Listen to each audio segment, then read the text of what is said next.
ప్రెసిడెంట్లు జనాలు sir cut చేసేది నాకు ఇది పత్తా ఇది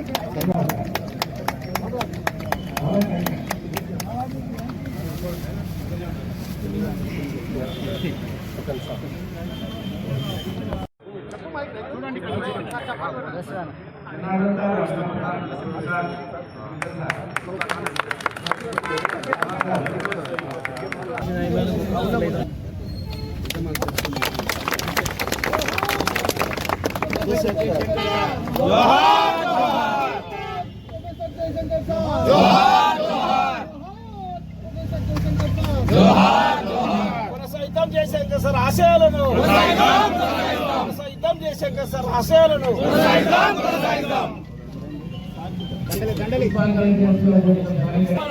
జయశంకర్ జోహార్ తెలంగాణ విద్యార్థి అమర వీరులకు, జోహార్ తెలంగాణ విద్యార్థి అమర వీరులకు.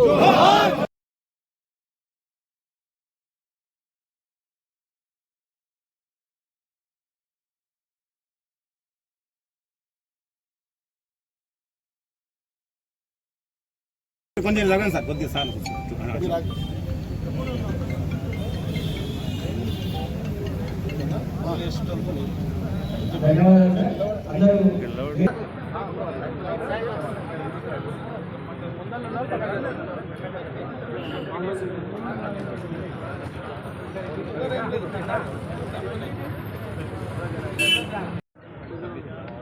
కొంచెం జరగండి సార్, కొద్దిగా సార్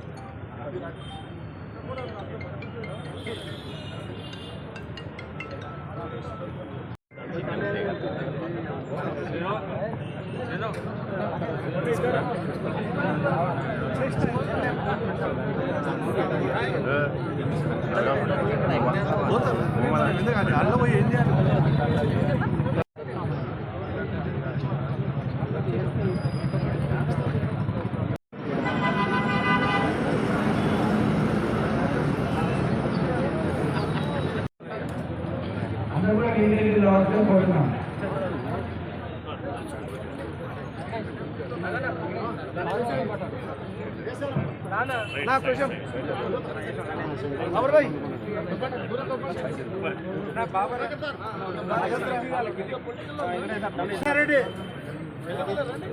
కొందూరు మండల్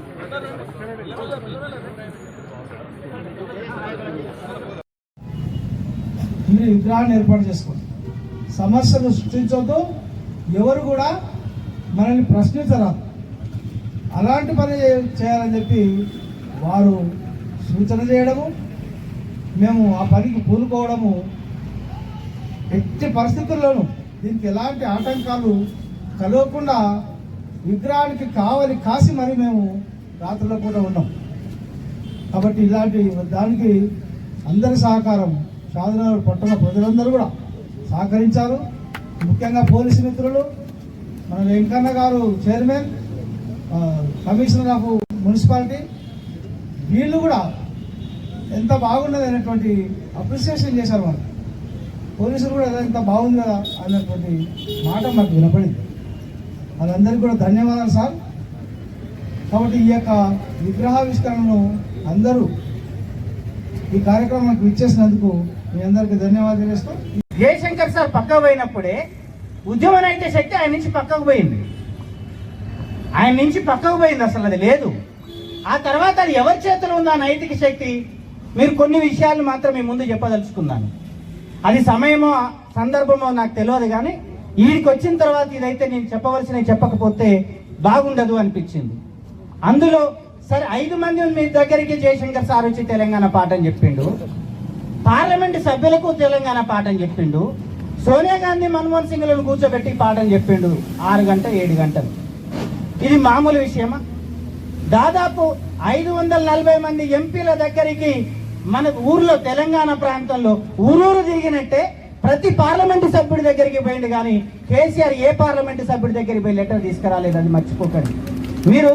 తెలంగాణ రాష్ట్రం ఒక డిమాండ్ అనేది కాదు, తెలంగాణ రాష్ట్రం విస్తృత అంగీకారం అని జయశంకర్ సార్ ఒక మంచి పుస్తకం రాసిండు. అందులో దాదాపు ఆనాడు ఉన్న భారతదేశ ప్రధాన మంత్రులందరూ రాసిన ఉత్తరాల్లో తెలంగాణ హృదయాన్ని ఎక్స్ప్రెస్ చేసిరు అంటే అది జయశంకర్ సార్ ముఖం చూసి, జయశంకర్ సార్ హృదయం చూసి తప్ప ఇంకోటి లేదు. మీరు ఒక్కసారి చూడండి, ఆ పుస్తకంలో లల్లు ప్రసాద్ యాదవ్ రాసినటువంటి ఉత్తరం చూడండి ఎంత అద్భుతంగా ఉంటుందో. మాయావతి రాసిన ఉత్తరం చూడండి ఎంత అద్భుతంగా ఉంటుందో. విపి సింగ్ గారు రాసిన ఉత్తరం చూడండి ఎంత అద్భుతంగా ఉంటుందో. మన్మోహన్ సింగ్, సోనియా గాంధీ గారు ఒకటా రెండా ఎంత మందిని ఒక దగ్గరికి చేర్చగలిగి పెట్టగలిగిండు జయశంకర్ సార్. ప్రతి అడుగడుగు నడిచిండు. ఎంత అద్భుతం. ఆయన తెలంగాణ అంతటా అడిగాడు. అక్కడితోటి ఆగలేదు. మహబూబ్ నగర్ భూస్వరూపం రీత్యా కృష్ణానదికి ఎగోనే ఉన్నది మొత్తం మహబూబ్ నగర్ అంతా కూడా. తుంగభద్ర ఉన్నది, భీమా ఉన్నది, కృష్ణానది ఉన్నది. ఇన్ని నదుల నుండి కూడా ఎగువ నుంచి నీళ్లు ఈ ప్రాంతం ఆ నదులకు నీళ్లు ఇస్తున్నది, కానీ ఈ ప్రాంతానికి ఆ నదులు నీళ్లు ఇవ్వడం లేదు. ఎందువల్ల ఇవ్వడం లేదు? ఆ నదులకు ఏమైనా కోపమా ఈ ప్రాంతం మీద? వాటిని తీసుకొచ్చి ఒక పద్ధతిగా ఇవ్వవలసిన వాళ్ళు బాధ్యతారహితంగా ఉన్నందువల్ల ఇవ్వడం లేదు. అందువల్ల మహబూబ్ నగర్ వలసల జిల్లా అయింది. మీరు శ్రీశైలం ప్రాజెక్టు కలిగితే మునిగిపోయింది మహబూబ్ నగర్, నీళ్లు అందక వలసపోతున్నది మహబూబ్ నగర్. మీరు సాగర్ ప్రాజెక్టు కడితే మట్టి మోసింది మహబూబ్ నగర్, కాల్వలు దవ్వింది మహబూబ్ నగర్. ఆ మహబూబ్ నగర్ ఇవాళ ఎండిపోతున్నది, ఇటువైపు చూడండి అని మొత్తం మహబూబ్ నగర్ ను ఒక వస్తువుగా తెలంగాణకంతా అందించినటువంటి ఒక గొప్ప వ్యక్తి, మనం గౌరవించవలసిన వ్యక్తి ప్రొఫెసర్ జయశంకర్ గారు. 95 జూన్లో మహబూబ్ నగర్ లో కరువు వ్యతిరేక పోరాట మహాసభ పెట్టి పిలిచినప్పుడు ఆయన వచ్చి 2 గంటల పాటు ఆ సభను ఉద్దేశించి మొత్తం మహబూబ్ నగర్ జరుగుతున్న అన్యాయాలు ప్రధానంగా మాట్లాడి, మీరు ఈ సభ జరపడం సంతోషం, దీనికి రాజకీయ నాయకులు రాకపోవడం కూడా సంతోషం, వాళ్ళనే మనం మొదట ఎడ్యుకేట్ చేయవలసి ఉన్నది. మహబూబ్ నగర్ వెనుకబడతనానికి, మహబూబ్ నగర్ కరువు వలసలకు మూలమైన కారణం మహబూబ్ నగర్ పొలిటికల్ లీడర్షిప్ వెనుకబడతనమే అని చాలా నిష్కర్షగా చెప్పినటువంటి మనిషి ప్రొఫెసర్ జయశంకర్ సార్. అసలు ఆయనను మనం ఇవాళ ఇక్కడ విగ్రహాన్ని ఆవిష్కరించుకోవడం ఒక గౌరవమైన విషయంగా నేను అభిప్రాయపడుతూ, దీంట్లో భాగమైనటువంటి అందరినీ కూడా మనస్ఫూర్తిగా పాలమూరు అధ్యయన వేదిక పక్షాన అభినందిస్తున్నాను. తెలంగాణ జాతిపిత, తెలంగాణ సిద్ధాంతకర్త, మేధావి, వారి యొక్క విగ్రహావిష్కరణ కార్యక్రమాన్ని ఏర్పాటు చేసుకోవడం జరిగింది వర్ధంతి సందర్భంగా.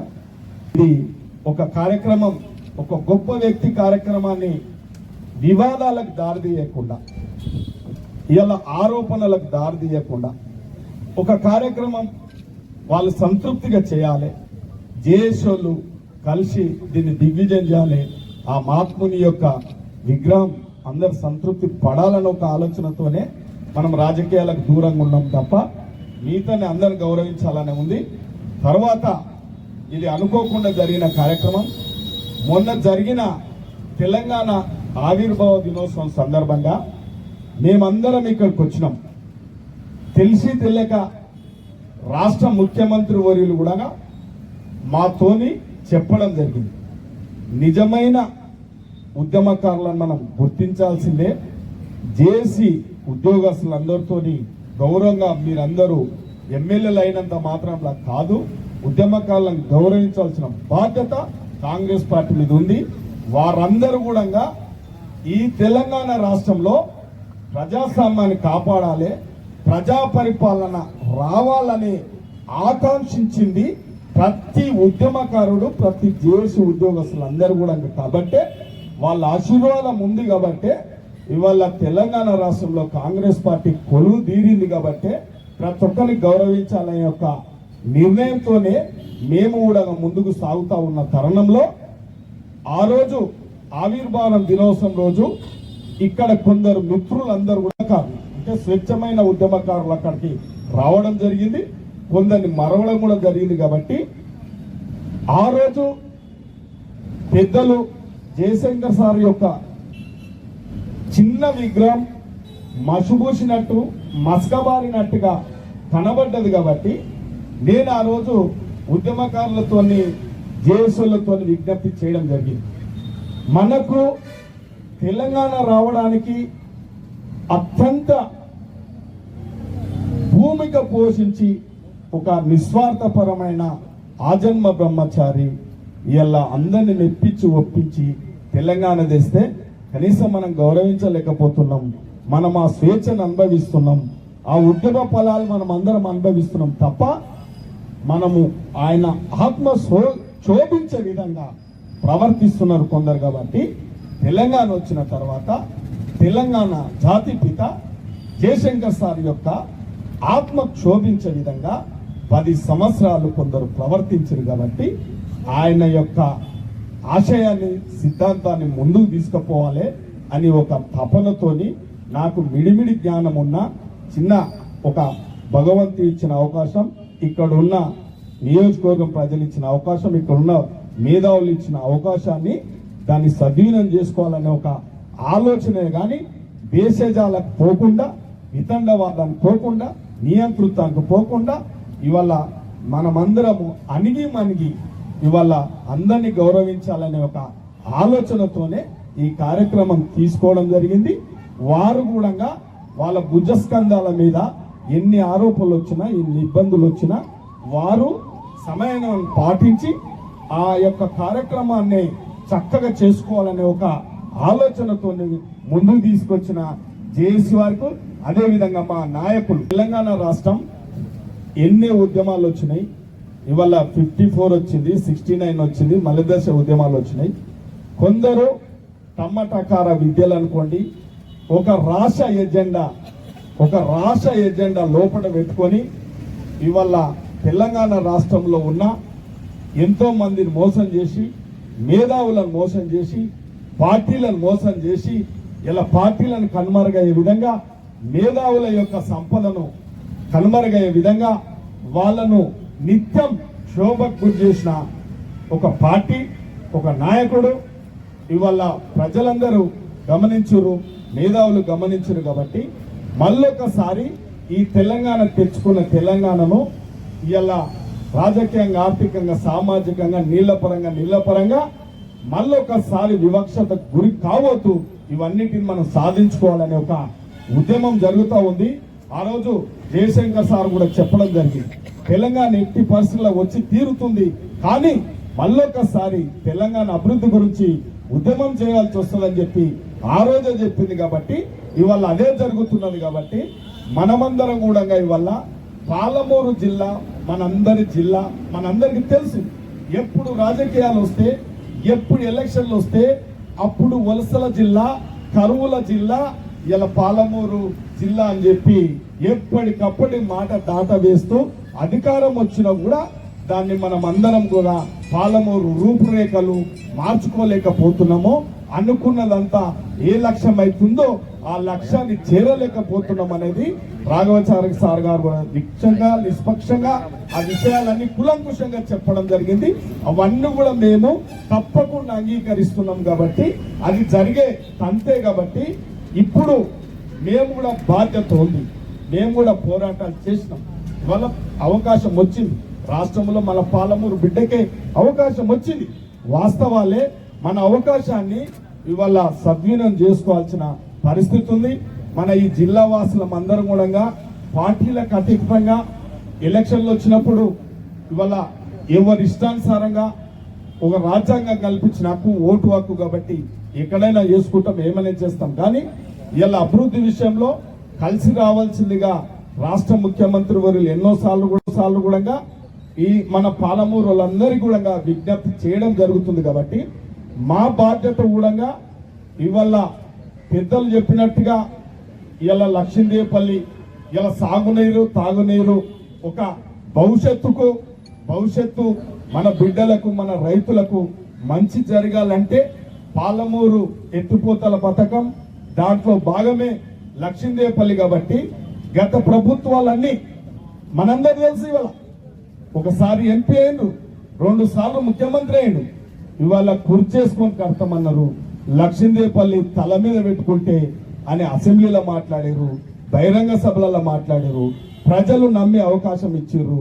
ఇక దాన్ని విమర్శించదలుచుకోలేదు. కాబట్టి పచ్చి తాగుబోతోడు, పచ్చి మోసకారి. కాబట్టి ఇవాళ ఈ మోసం జరిగింది. కాబట్టి ఇవాళ మనమందరం కూడా మొన్న ఒక ఆమె అంటది, ఆమె ఎన్నికల ముందు మాట్లాడలే ఆ మాట, ఎన్నికలు అయిపోయినాక మాట్లాడింది. అంటే ఎంత స్వార్థం ఉంటుంది ఆమెకంటే, ఇవాళ ప్రజలు కూడా ఒక్కొక్కసారి అవకాశాలు ఇస్తూ ఉంటారు కాబట్టి, ఇది ప్రజాస్వామ్యం కాబట్టి మీ అందరు తెలుసు ఇవాళ ఈ రాష్ట్రంలో ప్రజాస్వామ్యం ఉన్నది, ప్రజాస్వామ్య ప్రభుత్వం ఉంది. ఇవాళ మేధావులను అందరి పరిగణలు తీసుకుంటా ఉన్నాడు రాష్ట్ర ముఖ్యమంత్రి వర్యులు. ఉద్యమకారుల గురించి ఆలోచన చేస్తా ఉన్నాడు. ఎక్కడికక్కడ మనము ఏదైతే ఉందో ఇవాళ గత ప్రభుత్వం ఎక్కడైతే నిర్లక్ష్యం చేసిందో వాటన్నిటిని కూడా క్షుణ్ణంగా పరిశీలన ఇస్తా ఉన్నాడు. ఆయనలాగా 80 బుక్కులు చదివినాం, 80,000 బుక్కులు చదివినాం, ఇంత అనుభవం ఉందని చెప్పి రేవంత్ రెడ్డి గారు ఎక్కడ కూడా మీరు చూస్తా ఉన్నారు. ఇవాళ మీ అందరికి తెలుసు, ఇవాళ తక్కువ కాలంలో ఈ ఈ యొక్క ఆధునితన కాలంలో మానవుని యొక్క జీవిత స్టైల్ ఎట్లా మారిందంటే, ఎంత తొందర చేస్తే అంత మంచిగా అని చెప్పి పేద ప్రజలంతా కూడా సంక్షేమం అంటా ఉన్నారు. సంక్షేమం ఒక దిక్కు సాధిస్తా ఉన్నాడు. ఇవాళ ఆర్థిక పరిస్థితి మీ అందరికి తెలుసు. ఇలా వేదిక మీద ఉన్నోళ్ళకి తెలుసు, వేదిక ముంగల ఉన్నోళ్ళకి తెలుసు.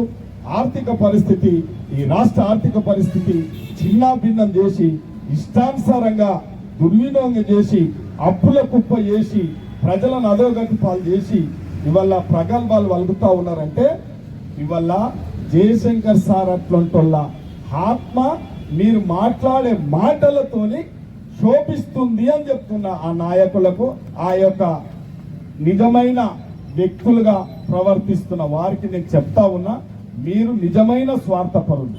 ఇవల్ల మీకు ఎప్పుడు అధికారం కావాలి, మీకు భోగభాగాలు అనుభవించాలి తప్ప ప్రజల యొక్క సంక్షేమం, ప్రజల యొక్క అభివృద్ధి, ఈ మహబూబ్నగర్ జిల్లా యొక్క అభివృద్ధి ఎప్పుడు కూడా మీకు పట్టలేదు. కాబట్టి ఆ పార్టీలైనా ఈ పార్టీలైనా మీరు భోగభాగాలు అనుభవించడానికి ప్రయత్నం చేసిరే తప్ప ఇవాళ పాలమూరును నిజంగా నీళ్ల పరంగా, నిధుల పరంగా అన్ని సాధించాలని చెప్పి ఏ ఒక్క రోజు కూడా మాట్లాడిన దాఖలాలు లేవు తప్ప, ప్రజలు మోసం చేసి అధికారం అనుభవించిరు, పార్టీలను మోసం చేసి అధికారం అనుభవించిరే తప్ప ఈ జిల్లాను పట్టించుకునే పరిస్థితి లేదు. కాబట్టి తప్పకుండా ఇలా మేధావులు చెప్పినట్టుగా, ప్రజలు చెప్పినట్టుగా తప్పకుండా ఈ యొక్క సాగునీరు సాధించడానికే మొన్ననే జరుగుతూ ఉంది. ఇవాళ వారు అన్నట్టుగా మేము పెద్దలతో చర్చించడం జరిగింది.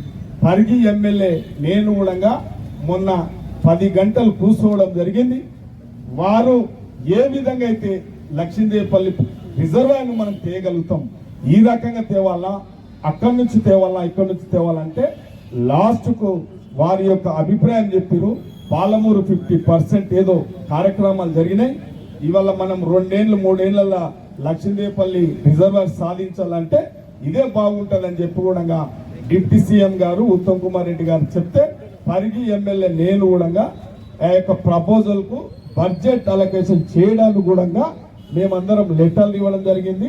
రాష్ట్ర ముఖ్యమంత్రితో కూడా రేపా ఎల్లుండా ఆవలెల్లుండా ఈ లక్ష్మీదేవిపల్లి రిజర్వాయర్ కు డబ్బులు ఏర్పాటు చేయడానికి కూడా ఇలా కార్యక్రమం ముందుకు తీసుకుపోతున్నాం. కాబట్టి తప్పకుండా వేదిక మీద ఉన్నట్టు వాళ్ళు చెప్పిన విధంగా మనము నిస్వార్థంగా పార్టీలతో పని లేకుండా ఇవాళ మేమందరం కూడా మన ఆకాంక్ష నీళ్లు సాధించాలనేది మన లక్ష్యం. కాబట్టి తప్పకుండా మేధావుల సూచనలు, రైతుల యొక్క సూచనలు, స్థానిక నాయకుల యొక్క సూచనలు, మా ప్రెస్ మిత్రుల యొక్క సూచనలు కూడా నిస్సిగ్గుగా ఎక్కడ చిన్నబుచ్చుకోకుండా మీ అభిప్రాయాలు కూడా ముందు తీసుకుపోతాం. మీరు కూడా ఎప్పటికప్పటికి సహకరించవలసిందే. ఇది భవిష్యత్తు అభివృద్ధి కాబట్టి ఒక రోజుతోని అయ్యే పని కాదు. కాబట్టి దానికి నిరంతరం మేము ముందర ఉంటాం. మా కార్యక్రమాలు మేము ముందుకు తీసుకొస్తాం.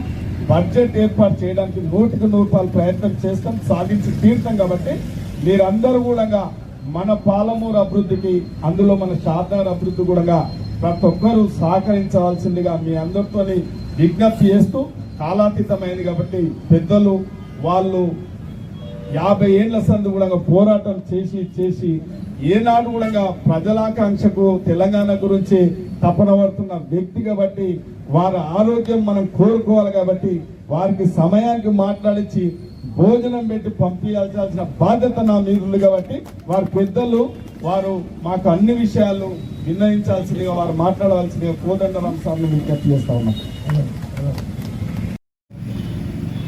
పాలమూరు అధ్యయన వేదిక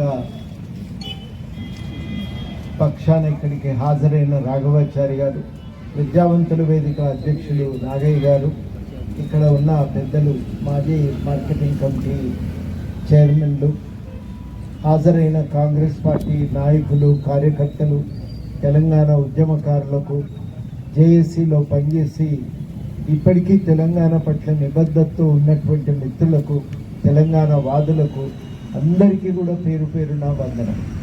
ముందుగా ఇక్కడ జేఏసీ వారిని, దానికి సహకరించి చాలా అద్భుతంగా ఇక్కడ జయశంకర్ గారి విగ్రహ ఏర్పాటుకు పూనుకున్న వీర్లపల్లి శంకర్ గారిని నేను అభినందిస్తున్నా.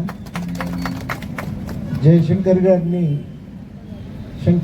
వీర్లపల్లి శంకర్ గారు చాలా స్పష్టంగా చెప్పింది, తెలంగాణ కోసం పనిచేసిన వాళ్లను, ఉద్యమకారులను మనం గౌరవించాలనే సదాశయంతో ఇక్కడ ఈ విగ్రహాన్ని ఏర్పాటు చేసినామని వారిని అభినందిస్తూ, తెలంగాణ రాష్ట్ర సాధన కోసం సారు ఏం కృషి చేసిండు అని చాలా మందికి అనుమానం రావచ్చు. ఒక మాట మనం స్పష్టంగా చెప్పుకోవాల్సింది ఏంటంటే, ఆయనను ఒక సిద్ధాంతకర్తగా చూస్తుంటాం, ఉద్యమానికి మార్గనిర్దేశన చేసిన వ్యక్తిగా ఆయనను చూస్తుంటాం. ఆ పాత్ర ఆయనది. అది 3 తరాల పాటు కొనసాగించింది. 52లో ముల్కీ ఉద్యమం నడిచినప్పుడు వాళ్ళు అగ్రభాగాన ఉన్నారు, వారు కూడా దాంట్లో క్రియాశీలకంగా పాల్గొన్నారు. ముల్కీ ఉద్యమానికి వరంగల్ ఒక కేంద్రంగా ఉంది. అప్పుడు చాలామంది స్థానిక టీచర్లను దూరం ట్రాన్స్ఫర్ చేసి ఆంధ్ర ప్రాంతం నుంచి వచ్చిన నాన్ ముల్కీలకు ప్రధానమైనటువంటి పోస్టింగులు ఇచ్చారు. దాని పట్ల ఒక అసంతృప్తి చెలరేగింది. ఆ విషయాన్ని కలెక్టర్ దగ్గరికి వెళ్ళి చెప్పుకుంటే కలెక్టర్ కూడా వారికి సమాధానం చెప్పలేదు, న్యాయం చేయలేదు. చేయకపోగా బయట నుంచి వచ్చినటువంటి ఆ టీచర్ల పక్షాన నిలబడి వాళ్ళ తరఫున మాట్లాడి, ఈ ముల్కీ రూల్స్ ఉల్లంఘించబడుతుంటే చూస్తూ ఉండలేక ఆ రోజు మరి వరంగల్లో ఉన్నటువంటి విద్యార్థులు వాళ్ళు ఆందోళన వ్యక్తం చేశారు. ఆ ఆందోళన వ్యక్తం చేసిన పిల్లలకి ప్రభుత్వం న్యాయం చేయటానికి సిద్ధంగా ఉన్న కలెక్టర్ మాత్రం వాళ్ళ మీద దాడి చేసి, అరెస్ట్ చేసి, వాళ్ళందరినీ లాఠీ చార్జ్ చేసి రూమ్లో కూర్చొని మాట్లాడుకుంటున్నారు. ఊరేగింపు తర్వాత ముఖ్యమంత్రి గారి నుంచి ఆదేశాలు వచ్చినాయి అని చెప్తే మరి మళ్ళీ మనం ఏం చేద్దామని ఒక స్కూల్ రూమ్లో మాట్లాడుకుంటుంటే ఆ మాట్లాడుకుంటున్న విద్యార్థుల పైన లాఠీ చార్జ్ చేశారు. అట్లా లాఠీ చార్జ్ చేయడంతో అది ఒక పెద్ద ఉద్యమంగా మారింది. ఆ తర్వాత హైదరాబాద్ కూడా మరొక ప్రధాన కేంద్రంగా మారి పెద్ద ఎత్తున ఆందోళన కోసం దాంట్లో అందరూ కూడా భాగస్వాములై, అప్పుడు ముఖ్య పాత్ర పోషించిన దాంట్లో బూర్గుడి నరసింహరావు గారు కూడా ఉన్నారు, ఇక్కడికి దగ్గరే వారి గ్రామం. వారు కూడా ముఖ్య పాత్ర పోషించారు. ఆ రోజు మరి వాళ్ళందరూ కలిసి ఒక ఊరేగింపు తీస్తే దాని మీద ఫైరింగ్ జరిగింది. ఆ ఫైరింగ్లో 7 మంది విద్యార్థులు, ఉద్యమకారులు మరణించారు. ఆ ఉద్యమంలో పాల్గొనడానికి జయశంకర్ గారు వరంగల్ నుంచి బయలుదేరారు. వాళ్ళ బస్సు టైర్ పంక్చర్ అయ్యి వీళ్ళు వచ్చేసరికి లేట్ అయింది. అప్పటికి ఊరేగింపు అయిపోయింది, కానీ మీటింగ్ జరుగుతూ ఉంది. అట్లా ఆయన పదే పదే చెప్తుంటాడు, ఆ రోజు నేను హైదరాబాద్ ర్యాలీలో పాల్గొని ఉంటే ఏం జరిగేదో, బహుశా చనిపోయి ఉంటే తెలంగాణ కష్టాలను చూడవలసిన దుస్థితి నాకు రాకపోతుండే కావచ్చు. అట్లా ఆయనకు ఒక తెలంగాణ ఉద్యమం పట్ల ఒక బాధ్యత, ఒక నిబద్ధత. అదంతా కూడా ఎట్లా ప్రారంభమైందంటే, వ్యక్తిగా వాళ్ళు టీచర్స్ ట్రైనింగ్ కోసం చేరిండు. టీటీసీలో చేరినప్పుడు ఆ చేరిన దాని ప్రకారం ఏంటంటే, ట్రైనింగ్ పూర్తయిన తర్వాత వాళ్ళకు టీచర్ పోస్ట్ ఇస్తారు. ఆ ట్రైనింగ్ చేరే సమయంకి తెలంగాణ, హైదరాబాద్ రాష్ట్రంలో ఉన్న మనము ట్రైనింగ్ పూర్తయ్యేసరికి ఆంధ్రతో విలీనమైన. ఆ విలీనమైన తర్వాత ఆయనకు టీచర్ పోస్టు ఇవ్వటానికి అప్పటి గవర్నమెంట్ ఒప్పుకోలేదు. వీళ్ళు ఊరు తిరిగిండ్రు, ప్రతి అధికారిని కలిసారు. హైదరాబాద్లో అధికారులకు అడిగితే ఏమన్నారంటే, మీ నైజాం సర్కార్ నడుపుకోపో, మీ హైదరాబాద్ సర్కార్ నడుపుకోపో అని చెప్పి వీళ్ళను అవహేళన చేశారు. ఆ అవహేళన చేస్తే అప్పుడు వీళ్ళు తట్టుకోలేక అక్కడ ఇంకొక అధికారి, పాత హైదరాబాద్కు సంబంధించిన అధికారి ఉంటే ఆయన దగ్గరికి పోతారు. నేనేమి చేయలేని పరిస్థితిలో ఉన్న కొడుక, ఇక మీరు అందరు గట్టిగా నిలబడి మీరే న్యాయం సాధించుకోవాలని ఆయన వాళ్లకు సలహా ఇస్తారు. హైదరాబాదులో మనం బతకాలంటే ఈ ఉమ్మడి రాష్ట్రంలో మనం సంఘటితంగా నిలబడి తెలంగాణ హక్కులను రక్షించుకుంటే తప్ప మనకు బతుకులేదు అని అట్లా వాళ్ళు తెలంగాణ కోసం కట్టుబడి ఒక నిర్ణయం తీసుకుంటారు. ఆ తర్వాత ఆయన టీచర్ అవుతాడు, లెక్చరర్గా ప్రమోషన్ పొందుతాడు, ప్రిన్సిపల్గా కూడా అవుతాడు. కానీ తెలంగాణ కోసం ఆయన కమిట్మెంట్ మాత్రం పోలేదు. సంపూర్ణంగా ఆ బాధ్యతతో నిబద్ధతతో నిలబడ్డారు. చాలా మందికి తెలియని వాస్తవం ఏంటంటే మలిదశ ఉద్యమం మొదలు కావటానికి 69 ఉద్యమకారుల పాత్ర గొప్పది. వాస్తవానికి 83లో తెలుగుదేశం పార్టీ అధికారంలోకి వచ్చిన సమయం అది. అధికారంలోకి వచ్చిన తర్వాత కొన్నాళ్ళకి అక్కడ గెలిచి ఎన్నికల కౌంటింగ్ జరుగుతుంటేనే హిమాయత్ నగర్ టీడీపీ అభ్యర్థి చనిపోతాడు. ఆయన గెలిచిండు, వాస్తవానికి ఆయన హార్ట్ అటాక్ వచ్చి చనిపోతాడు. ఆ చనిపోయినటువంటి స్థానానికి మళ్ళీ ఎన్నిక మొదలైతే ఆ ఎన్నికకు పర్వతనేని ఉపేంద్రను అభ్యర్థిగా నిలబెట్టారు ఎన్టీ రామారావు గారు. నిలబెడితే అప్పుడు తెలంగాణ వాదులకు కోపం వచ్చింది. మీరు మళ్ళా ఆంధ్ర పుస్తకం మొదలుపెట్టిండ్రు, మా దగ్గర హిమాయత్ నగర్లో మీరే కారణంగా వస్తారని వాళ్ళు నిర్ణయాలు వచ్చి అందరూ కూడా అప్పుడు ఆలయ నరేంద్ర పోటీకి వస్తాడు. అక్కడ ఆలయ నరేంద్ర గెలుపు కోసం తెలంగాణ ఉద్యమకారులందరూ ఒకటైతారు. ఆయనను గెలిపిస్తారు. పర్వతనేని ఉపేంద్ర ఓడిపోతారు. ఆ తర్వాత వాళ్ళు తెలంగాణ వాదులు వాళ్ళు ఒక సంఘంగా ఏర్పడి తెలంగాణ వాదాన్ని వ్యాప్తి చేయాలి, మళ్ళా మన హక్కుల పరిరక్షణకు పూనుకోవాలి, లేకపోతే మనకు అన్యాయం జరుగుతుందని చెప్పి వాళ్ళు తెలంగాణ వ్యాపితంగా మీటింగులు పెట్టడం ప్రారంభిస్తారు. అక్కడి నుంచి తెలంగాణ ఆలోచన మళ్ళీ ముందుకు వస్తుంది. ఆ ముందుకొచ్చిన సమయంలో జయశంకర్ లాంటి వాళ్ళు తెలంగాణ ఇన్ఫర్మేషన్ ట్రస్ట్ ఏర్పాటులో కీలక పాత్ర పోషిస్తారు. దానికి ముందు ఉండి నడిపినటువంటి వాడు తెలంగాణ ప్రభాకర్. ఆ ఇన్ఫర్మేషన్ ట్రస్ట్ పెట్టిన తర్వాత తెలంగాణకు సంబంధించిన సమాచారాన్ని ఊరూరు తిరిగి చెప్తా ఉంటారు. అట్లా తెలంగాణ వాదాన్ని మొట్టమొదట ప్రచారం చేసి మలిదశ ఉద్యమానికి పునాదిరాళ్ళు వేసింది 69 ఉద్యమకారులు. అందులో ఒక ముఖ్య పాత్ర పోషింది జయశంకర్ గారు. ఎందుకంటే చాలా విస్తృతంగా చాలా మీటింగ్లకు హాజరయ్యింది. అప్పుడు నిజామాబాద్లో కూడా ఒక మీటింగ్ జరుగుతుంది. వాళ్ళ ఫ్రెండ్స్ అందరు వచ్చి అడుగుతారు, నిజామాబాద్ మీటింగ్కి ఈయన వెళ్తాడు. వెళ్ళి వచ్చే సమయానికి అంటే 15 గంటల ప్రయాణం, వరంగల్ నుంచి నిజామాబాద్ పోయి రావాలంటే 15 గంటల ప్రయాణం. ఎంతమంది హాజరయ్యారు ఇంతటి మీటింగ్ అని అడిగితే 15 మంది హాజరైందని చెప్తాడు. సార్, నువ్వు 15 గంటల ప్రయాణం చేసి 15 మందికా నువ్వు పాఠం చెప్పిందని నవ్వుతారు వాళ్ళు. నవ్వితే ఏమో ఎవరికెరకరే 15 లక్షలను ఉద్దేశించి మాట్లాడే అవకాశం వస్తుందేమో, అందుకనే మొదలు పెట్టిన ఒక దగ్గర అని ఆయన వాళ్ళకి సమాధానం చెప్తారు.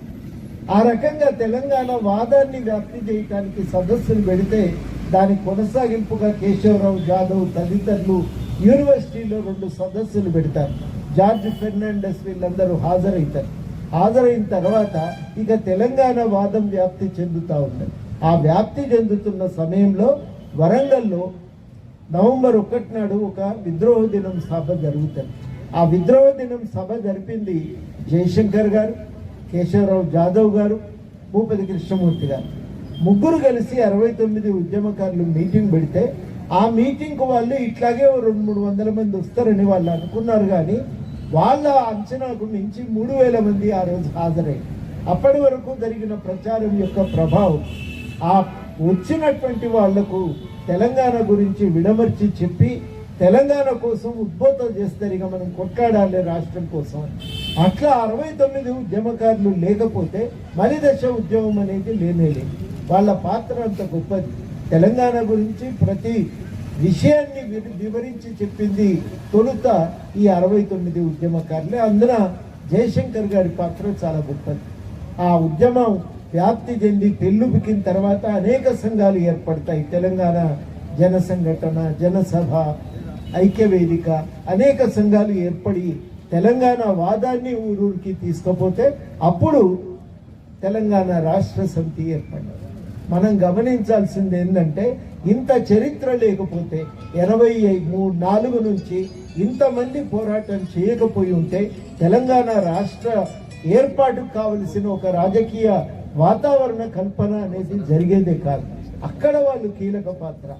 ఎప్పుడైతే ఇది విస్తృతమైన ఉద్యమంగా మారింది, నిర్దేశన చేయటం మొదలుపెట్టారు. మొట్టమొదటిగా వారు చెప్పింది ఏంటంటే, ఏ రాష్ట్ర సాధన ఉద్యమమైనా, ఆ మాటకు వస్తే ఏ ఉద్యమానికైనా 3 దశలు ఉంటాయి. మొదటిది భావవ్యాప్తి, రెండవది ఆందోళన, మూడవది రాజకీయ ప్రక్రియ. ఈ 3 దశలు మనం దాటకుండా మనకు రాష్ట్రం ఏర్పాటు కాదు. అందుకనే ఆయన ఏం చేసిందంటే, మొదట భావవ్యాప్తిని నెత్తినేసుకున్నాడు. తెలంగాణ ఆవశ్యకతను వివరిస్తూ, తెలంగాణ ఒక డిమాండ్ అనే పుస్తకం రాయటమే కాదు, ఎక్కడ మీటింగ్ పెట్టినా పోయి మాట్లాడి తెలంగాణ ఆవశ్యకతను వివరించేవాడు. రాజకీయ ప్రక్రియ రూపుదిద్దుకోవటానికి అన్ని పార్టీల నాయకులను కలిసింది. ఆ సందర్భంగానే ఆర్ఎస్యు నుంచి ఆర్ఎస్ఎస్ దాకా నేను అందరినీ కలుస్తా, తెలంగాణ ఉద్యమానికి అందరినీ ఒక తాటి మీదకి తెస్తా అని ఒక ప్రకటన చేశారు. రెండవది కీలకమైన విషయం ఏంటంటే, తెలంగాణ శక్తులు ఎట్లా ఐక్యం కావాలని. దానికి ఆయన చేసిన సూచన ఏంటంటే, తెలంగాణ శక్తులు ఐక్యం కావాలంటే 3 మార్గాలు ఉన్నాయి. ఒకటి, అందరం కలిసిపోవడం ఒక మార్గం అయితే, రెండవ మార్గము కలవలేని పరిస్థితుల్లో సమైక్యంతో సమన్వయంతో సాగాలి అంటారు. ఒకవేళ సమన్వయంతో సాగలేకపోయినా మనం ఏకోన్ముఖంగా సాగాలి, ఒకరిపై ఒకరు విమర్శలు చేసుకోకుండా అని సూచన చేస్తారు. సమాంతరంగానైనా ఏకోన్ముఖంగా సాగాలి అని చెప్పి వారు అంటారు. అట్లా సమన్వయంతో సమాంతరంగా సంఘటితంగా సాగటానికి 3 మార్గాలు సూచన చేస్తారు. అంతేకాదు వారు ఇంకొక మాట కూడా ఏమంటారంటే, మనం అధ్యయనం చేయాలి. విద్యావంతుల ప్రధాన పాత్ర ఏంటంటే, మీరు అధ్యయనం చేయాలి, విషయాలు ప్రజలకు చెప్పాలి. కానీ ప్రజలకేం తెలియదని మీరు అనుకోవద్దు. ప్రజలకు అన్ని విషయాలు తెలుస్తాయి, కాకపోతే కారణాలను విశ్లేషించే అవకాశం చదువుకోలేదు కాబట్టి వాళ్ళకు లేదు. ఆ చెప్పటం మన బాధ్యత. జీవితం ఆంధ్ర పాలనలో ఎంత దుర్భరంగా ఉందో ఎవరి జీవితంలో తొంగి చూస్తే వాళ్ళకి అర్థమవుతుంది. కారణాలు చెప్పవలసిన బాధ్యత చదువుకున్న వాళ్ళ మీద ఉంటుంది. వాళ్ళు కారణాలు తెలియజెప్పి భావవ్యాప్తిని కొనసాగించాలనేటువంటి మాట వారు చెప్తారు. ఆ ప్రజలకు అంతిమంగా తెలంగాణ సాధించుకోవడంతో పోరాటం ఆగిపోతుందా అంటే చాలా స్పష్టంగా ఒక మాట చెప్తాడు, తెలంగాణ పోరాటం అక్కడితో ఆగదు.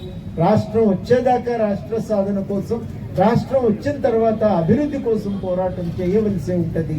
మీరందరూ కూడా నాకు హామీ ఇవ్వాలి, తెలంగాణ వచ్చిన తర్వాత కూడా పోరాటాన్ని కొనసాగిస్తామనే మాట ఇవ్వాలి అని ఆయన అందరి దగ్గర మీటింగుల్లో మాట తీసుకునేటువంటి వాడు. అది ఆయన నిర్వహించినటువంటి ఒక పాత్ర. అంత గొప్ప పాత్రలో ఆయన ఒక మాట ప్రతి సందర్భంలో మలుపు తిరిగిన కీలక సంఘటనలలో మనం ఏం చేయాలని నిర్ణయం చేసి చెప్పింది, ఒక తోవ చూపింది జయశంకర్ గారు. మేమెవరం హైదరాబాద్ గురించి ఒక స్పష్టత మాకు రాలేదు. హైదరాబాదు వివాదాస్పదంగా అంశంగా ఆంధ్ర పాలకులు మొదలుపెట్టారు. మాకు కూడా వెనకటికి హైదరాబాద్తో సంబంధాలు ఉన్నాయి. గోల్కొండ ఉన్నప్పుడే వ్యాపారం చేసి మేము ఇక్కడ ఆస్తులు సమకూర్చిన దాంట్లో మా పాత్ర ఉంది. హైదరాబాద్ ఉమ్మడి రాజధానిగా ఉండాలని చర్చ మొదలు పెడితే దానికి సమాధానం వెతికింది. అంబేద్కర్ రచనల సాయంతో సమాధానం వెతికి మన ముందు పెట్టింది జయశంకర్ సార్. శ్రీకృష్ణ కమిటీ ముందు నివేదికలు రాయాలంటే ఎవరైనా పోయి అడిగింది జయశంకర్ సార్. సార్కు ఉర్దూ కూడా వచ్చు. కేవలం తెలుగు వచ్చిన వాళ్లే కాదు, ఉర్దూ వచ్చిన వాళ్లకు తెలంగాణ ఆవశ్యకత చెప్పాలంటే జయశంకర్ సార్ తప్ప ఇంకొకరు ఎవరు కూడా దొరికేవాళ్ళు కాదు. ఆయనే చాలా విషయాలు చెప్పేవాడు. ఇది ఆయన నిర్వహించినటువంటి పాత్ర. కానీ ఒక మాట, ఈ పోరాటాలు ఇవన్నీ మేము చేయలేం కదా, భావ్యాప్తి మాత్రమే చేస్తాం కదా, ఎవరు ఈ పని చేయగలరో వాళ్ళని మనం ముందు నిలబెట్టాలి కదా, అది మన అవసరం కదా అని చెప్పి సమాధానం చెప్పేవాడు. అది ఆయన. అయితే ఒక మాట నేను ఆఖరిగా చెప్పేది ఏంటంటే, మామూలుగా తెలంగాణ రాష్ట్ర సాధన కోసం పనిచేయటమే కాదు, తెలంగాణ వచ్చినాక తెలంగాణ అభివృద్ధి కోసం పనిచేయాలి. ఆ సందర్భంగా ఆయన చెప్పిన మాట మాకు ఒక ఆశ్చర్యం అనిపించేది. అప్పుడు ఏమనేదంటే, తెలంగాణ రాష్ట్ర సాధన ఉద్యమం కష్టమైంది కాదయ్యా, వస్తుంది తెలంగాణ, మనం ఐక్యమైతే తెలంగాణ వస్తుంది, కానీ తెలంగాణ అభివృద్ధి కోసం పోరాటం మాత్రం చాలా కష్టమైనటువంటిది. చాలా ఇబ్బందులతో కూడుకున్నటువంటి ఉద్యమము. మీరందరూ అర్థం చేసుకోండి. దానికోసం సుదీర్ఘం కాలం కొట్లాడవలసి వస్తుంది. ఆ కొట్లాటలకు మీరు సిద్ధం కావాలని మేము అప్పుడప్పుడు అర్థం కాకపోయేది. ముందైతే రాష్ట్రం రాని, తర్వాత సార్ చెప్పిన ముచ్చట ఆలోచించుకుందామని మేము అనుకునేది. గవర్నమెంటే వస్తుంది, పోయి చెప్తే వింటారు కదా అని మేము అనుకున్నాం. ఎప్పుడైతే మా ఇంటి మీద తలుపు రోజులకు కొట్టి ఎత్తుకపోయినరో ఆ రోజు అర్థమైంది సార్ చెప్పిన వాటికు అర్థమైంది అనేది. అంటే ఇల్లు తలుపులు బాగా పెట్టిన రోజు అర్థమైంది. అయ్యా సార్ ఎందుకు చెప్పిందంటే ఎందుకు చెప్పిండని ఆ రోజు అర్థమైంది. అప్పటిదాకా అంటే అంత దూరదృష్టితో విషయాలను చూడటం అనేది మామూలు విషయం కాదు. ఇవాళ మనం సార్ చెప్పిన మాటను అర్థం చేసుకోవాలి. నేను ఇంతకుముందు ఇద్దరు మిత్రులు నాగన్న గారు తర్వాత రాఘవాచారి గారు చెప్పిన దానికి కొనసాగింపుగా ఒకటే మాట నేను చెప్పదలిచిన, మనకేమి అంత ఎప్పటికీ కూడా మనకేదో ఒక కష్టం మన ఎంట ఉండనే ఉంటుంది. తెలంగాణ పరిస్థితి మరి అది అట్లా ఉన్నదని. మనకి ఇవాళ వాతావరణంలో ఒకటి మాత్రం జాగ్రత్త పడాలి. ఢిల్లీ నుంచి మనం అనుకున్నంతటి సహకారం మనకేం దొరకదు. మనం చాలా జాగ్రత్త పడవలసి వస్తాం. మీకు ఒక మాట చెప్తా. మొన్న వాళ్ళు బొగ్గు గనులు మేము వేలం వేస్తామన్నారు. సింగరేణి మేమెందుకు ప్రైవేట్ చేస్తాం? మేము చెయ్యం. బొగ్గు గనులు వేలం వేస్తాం. సింగరేణి ఏం పని చేస్తుందండి? బొగ్గు తవ్వుతుంది కదా. సింగరేణి ఏమనంగానే బొగ్గు గనులు వేలం వేస్తామంటే అర్థమైంది ఎవడైనా పైసలు ఉన్నోడు వచ్చి తవ్వుకోవచ్చు. సింగరేణి ఉంటుందా? సింగరేణి ఉంటుందా? ఇవాళ వాళ్ళు శ్రావణపల్లి బొగ్గు గన్ని వేలం వేస్తున్నారు. శ్రావణపల్లి బొగ్గు గని మరి అక్కడే కాబట్టి నాకు బాగా తెలుసు. మంచి చెట్లు ఉంటాయి అక్కడ. రైతులు మామిడి చెట్లు పెట్టుకుంటారు. ఆ మామిడి చెట్ల మీద వాళ్ళు మొత్తం జీవితం అంతా చెట్లలోనే గడుపుతారు. ఎంత నున్నగా ఎంత మంచిగా మామిడి చెట్లను కాపాడుకుంటారో, వాటిని ఎంత మంచిగా పెంచుకుంటారో. పసిపిల్లని సాకినట్టే.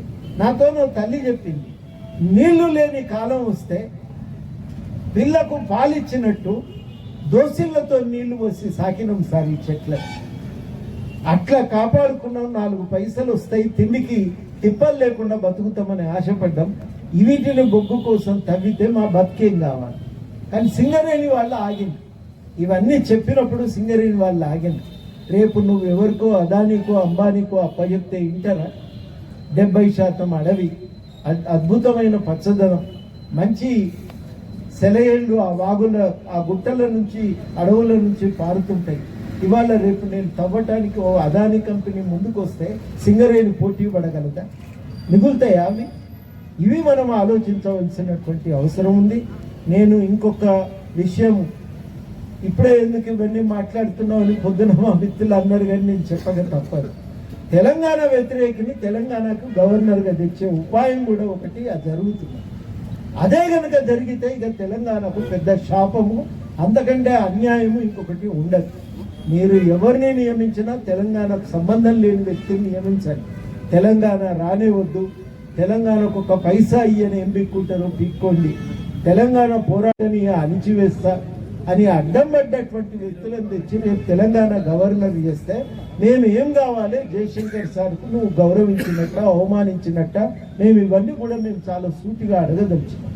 ఎట్టి పరిస్థితుల్లో ఇటువంటి పరిణామాలను మనం సహించడానికి వీల్లేదు. రేపు కృష్ణానదీ జలాల పంపకం ఉంటుంది. నిష్పక్షపాతంగా మాకు రావాల్సిన వాటా మాకు పంచిస్తారా లేదా అనేది కూడా మనం సూటిగా అడగాలి. 10 సంవత్సరాలు వాయిదా వేసింది, నష్టం జరిగింది. గెజెట్లు తెచ్చి తెలంగాణకు నీళ్లు వాడుకునేటువంటి అధికారాన్ని కూడా గుంజుకున్నారు. ఇవాళ తెలంగాణ తన నీళ్లను తాను వాడుకోవటానికి అనువైన ఒక ప్రజాస్వామిక వాతావరణాన్ని మనం సాధించుకుంటే, ఈ వాతావరణంలో వీర్లపల్లి శంకర్ లాంటి వాళ్ళని మనం నాయకులుగా చేసి మనం ఒక చర్చ చేసుకుందాం, నీళ్ళని తెచ్చుకుందామని ఒక నిర్ణయాలు చేస్తున్న సమయంలో నీళ్ళే నువ్వు ఇవ్వకపోతే మేము ఏం కావాలి? ఇవాళ మేము చాలా సీరియస్గా అడుగుతున్నటువంటి ప్రశ్న, మా నీళ్లు మాకు కావాలని కదా కొట్లాడింది. నీళ్లు నిధులు నియామకాలు అని ఆ స్లోగన్ చెప్పిందే జయశంకర్ సార్. నీళ్లు నిధులు నియామకాల్లో నీళ్ల కోసం పోరాటం అనేది మహబూబ్ నగర్లో నాకు తెలిసే దాదాపు 88, 89 నుంచి ఇది నాకు తెలిసి నీళ్ల పోరాటం ఇక్కడ సాగుతా ఉంది. ఈ నీళ్ల పోరాటంలో ఇవాళ కృష్ణానదిలో మన వాటా మనకి ఇవ్వకపోతే మనం లక్ష్మీదేవిపల్లి రిజర్వాయర్ మనం ఎట్లా సాధించుకోగలం? మేము తవ్వుకపోతాం, తోడుకపోతాం, ఏమైనా చేస్తామని ఒక హెచ్చరికలు చేసి మీరు మళ్లించుకొని పోతే రేపు మా సంగతి ఏంటి? గోదావరిలో ఏముంటుంది? రేపు ఖమ్మం మునిగిపోతే మీరు అసలే ఇప్పుడు కట్టినటువంటి భద్రాద్రి పవర్ ప్లాంట్ ఆ వరదలు వస్తే అది మునిగిపోయేటువంటి అవకాశం ఉంది. ఎట్లా తెలంగాణ భవిష్యత్ ఏంటి, పరిస్థితి ఏంటి? ఈయననేమో మోసకారిగా అన్నింటినీ అప్పజెప్పి కూర్చునే బేసిన్లు లేవు, భేషజాలు లేవని చేతులు దలుపుకొని కూర్చునే ఆయననేమో మళ్ళీ వచ్చి ఇవాళ తెలంగాణ కోసము వాళ్ళేమో ఒక రకంగా నీళ్ల పంపిణీ అయినాక ఇప్పుడు రేపు మనం ఎంత గట్టిగా నిలబడవలసి వస్తుంది మీరు ఆలోచించండి. అప్పుడు మనకు అర్థమవుతుంది ఇట్లాంటి నాయకుల పాత్ర ఏంది, మాలాంటి వాళ్ళని ఏం చేయగలం అనేది. అప్పుడు మనకు జయశంకర్ సార్ రోజు యాదికి చేసుకోవాల్సిన అవసరం ఉంటుంది. మనం అప్రమత్తంగా లేకపోతే, సంఘటితంగా నిలవకపోతే మన వనరుల పైన మనకు అధికారం దక్కటం అనేది సాధ్యం కాకపోవచ్చు. ఇవాళ అందుకనే చాలా సీరియస్గా మనం చర్చ చేయవలసిన విషయం ఏంటంటే, మనము ఈ సమయం వచ్చినప్పుడు మళ్ళా మనకు భావవ్యాప్తి, ఆందోళన, రాజకీయ ప్రక్రియ అనే మార్గము మనకు ఒకటి తప్పదు. మా అస్తిత్వాన్ని మేము కాపాడుకుంటాం, మా తోవలో మేము అభివృద్ధి చెందుతాం, మా అవకాశాలను, మా స్వేచ్ఛను ఇవాళ మాకు గౌరవించవలసినటువంటి బాధ్యత కేంద్ర ప్రభుత్వం మీద కూడా ఉంది. ఆ గౌరవానికి ఏమాత్రం భంగం కలిగినా మనం మాత్రం దాన్ని సహించటానికి వీల్లేదు. ఇప్పటికే మోసపోయినాం, 60 ఏళ్ళు మోసపోయినాం. ఇప్పుడిప్పుడు ఊపిరి పీల్చుకునే అవకాశం. నీళ్లలో మునిగిపోతున్న వాడు తలకాయ లేపి పైకి నిలబడి ఒడ్డుకు చేరే పరిస్థితి కనబడుతుంటే ఆ పరిస్థితిని కూడా కాల రాస్తే మనం ఎట్లా సహిస్తాం? ఈ విషయాలపైన మనం అప్రమత్తంగా ఉండవలసిన అవసరం ఉంది. 2 కీలక పరిణామాలు మొన్న 2 నాడు మొట్టమొదటిసారి ఉద్యమకారులందరం కూడా ఐక్యమైంది. అది ఒక మంచి పరిణామం. కలుసుకున్నాం, మాట్లాడుకున్నాం. మనం అంటూ ఏంటిది అనేది మనం కూడా కొంత ఆత్మవిశ్వాసాన్ని పొందగలిగాం. ఇవాళ 2వ కీలక పరిణామం మళ్ళీ జయశంకర్ సార్ని లేపి ముందు కూర్చోబెట్టుకొని ఈ సిద్ధాంతమే కదా మనకు రేపు తెలంగాణ అభివృద్ధికి కూడా దోహదపడేది అని ఇవాళ ఒక నిర్ణయం చేసినాం. ఆశ కలిగించేటువంటి అంశాలు ఇది అవసరం. ఎందుకంటే ప్రతికూలమైనటువంటి పరిస్థితులు కనబడుతున్నప్పుడు మనం కొంత ఐక్యంగా నిలబడకపోతే, మనల్ని మనం రక్షించుకోకపోతే మనకు సమస్యలే తలెత్తుతాయి. ఆ రోజు మరి మనమే కీలకమవుతాం. పౌర సమాజాల పాత్ర ఉంటుంది, జేఏసీల పాత్ర ఉంటుంది, మన నాయకులు మన కండగా నిలబెడతారు. ఇవన్నీ కలిసి మనకు చాలా కీలకమవుతుంది. అందుకని సందర్భం చాలా కీలకమైనట్టు. ఈ కీలకమైన సందర్భంలో మనం జయశంకర్ సార్ విగ్రహాన్ని ప్రతిష్టాపన చేయటం అంటే కేవలం మనం ఇవాళ చెప్తున్న సంకేతం ఏంటంటే, మేము నిన్ను మర్చిపోలేదు, నీ తొవ్వను మర్చిపోలేదు, రేపు తెలంగాణ అభివృద్ధి కోసం నువ్వు చూపించిన బాటలో మేము ముందుకు పోతాం, ఐక్యంగా సాగుతామనేటువంటి ఒక స్పష్టతను ఇవాళ మనం ప్రపంచానికి పంపిస్తున్నాం. కీలకమైందంటే ఆ సంకేతాన్ని షాదనగర్ నుంచి ఇస్తున్నాం. అది చాలా కీలకమైన విషయం. షాదనగర్ ఈ రకంగా ఒక కేంద్రంగా మారటం చాలా హర్షించదగినటువంటి పరిణామం. నాకు బాగా గుర్తుంది, ఒకప్పుడు పాలమూరు రంగారెడ్డి ఎత్తిపోతల పథకాన్ని ప్రజలకు చెప్పడానికి మొదటి సదస్సు ఇక్కడనే పెట్టినాం. ఇక్కడే మొదటి సదస్సు పెడితే ఊళ్ళకు మధ్యలేటి గారు లేరు, కానీ చిన్న పోస్టర్ వేసి ఆ పాలమూరు రంగారెడ్డి డిజైన్ జీబు కట్టుకొని ఒక 40 మండలాల్లో ప్రచారం చేస్తే ఊళ్ళల్లో జనం అడిగిన మాకు కూడా నీళ్ళు వస్తాయా? మహబూబ్ నగర్ లో ఒక పెద్ద ఆశ్చర్యం ఏంటంటే మాకు కూడా నీళ్ళు వస్తాయా? మేము ఎప్పుడు పొట్ట చేత పట్టుకొని వలసపోవలసిన వాళ్ళమే కానీ నీళ్ళు వస్తాయని మేము అనుకోలే. ఆ నీళ్ళు వస్తాయన్న ప్రచారమే ఆ రోజు కేసీఆర్ను గెలిపించింది. ఆ ఒక్క ప్రచారం అంత సీరియస్ గా ఆ రోజు ఎట్లా చేసినామో ఇవాళ కూడా శంకరన్న ఉంటాడు, మనం ఎంత నిలబడతాం. అందరం కలిసి నీళ్లను సాధించుకునే విషయంలో అప్రమత్తంగా ఉంటాం. మన వాటా మనం తెచ్చుకుందాం, మన జిల్లాను బాగు చేసుకుందాం. మేము కూడా బయట జిల్లా అయినా మేము కూడా మీ వెంట నడుస్తాం. ఎందుకంటే ఈ జిల్లాలో 89 కాడికి వెళ్ళి తిరుగుతూనే ఉన్నాం. ఆకలి చావులను చూసినాం. ఆంధ్ర పెత్తనానికి మొదటి తిరుగుబాటు ఇక్కడి నుంచే వచ్చింది. ఇవాళ మనము మళ్ళా మన వనరులను సాధించుకునే విషయంలో మహబూబ్ నగర్ను తన అస్తిత్వాన్ని కాపాడటమే కాదు, మహబూబ్ నగర్ అభివృద్ధికి ప్రణాళికలు వేసుకొని సాధించే పని కూడా ఇవాళ షాద్ నగర్ నుంచి మొదలు పెట్టడం చాలా సంతోషదాయకమైన పరిణామం. మీ అందరికీ కూడా ఈ సందర్భంగా అభినందనలు తెలియజేస్తూ అప్రమత్తంగా ఉందాం, అభివృద్ధిని సాధించుకుందామని మాత్రమే నేను ఈ సందర్భంగా చెప్పదలిచిన. కేంద్రం కూడా మన చరిత్రను, మన అస్తిత్వాన్ని గౌరవిస్తుందని చెప్పి మనం తప్పకుండా ఆశపడదాం. మామూలు విషయం కాదు. సింగరేణి అభివృద్ధి చెందిందంటే తెలంగాణ ప్రజల త్యాగాల పునాదుల మీద నుంచి ఊళ్ళల్లో చీత్కరించబడినటువంటి వర్గాలకు ఆశ్రయం ఇచ్చింది. ఉత్తర తెలంగాణకు గుండెకాయగా నిలిచినటువంటి సింగరేణిని కాపాడుకుంటాం. దక్షిణాదిన తెలంగాణకు ఒక ముఖంగా నిలిచినటువంటి మన మహబూబ్ నగర్ జిల్లా, ఈ జిల్లాలో మన నీళ్లను మనం సాధించుకొని ఈ జిల్లాకు కూడా ఒక నమూనాగా తీర్చిదిద్దుకునే పని మీద మనం ఒక చరిత్రను పునర్నిర్మాణం చేసుకునేటువంటి పరిస్థితిలో ఉన్నాం. ఈ కీలక సందర్భంగా మీ అందరికీ కూడా అభినందనలు తెలియజేస్తూ, అసలు ఇవాళ హరగోపాల్ సార్ కూడా వచ్చేది ఉండే, కోరం పూర్తి అవుతుండే, కానీ సార్కు సమయము మన మెసేజ్ అందేసరికి లేట్ అయింది, ఇంకో ప్రోగ్రాంకు వెళ్ళిండు. తప్పనిసరిగా తన శుభాశీస్సులు మనకు ఉన్నాయని, వారి శుభాశీస్సులు ఉన్నాయని తెలియజేయమన్నారు. జయంతి రోజు సారు మళ్ళీ ఇక్కడికి తీసుకొచ్చేటువంటి పని పెట్టుకుందాం. సారు అద్భుతమైనటువంటి ఉపన్యాసాన్ని కూడా విందాం. మీ అందరికీ కృతజ్ఞతలతో సెలవు. జై తెలంగాణ. జోహార్ ప్రొఫెసర్ జయశంకర్ గారికి, జోహార్ ప్రొఫెసర్ జయశంకర్ గారికి.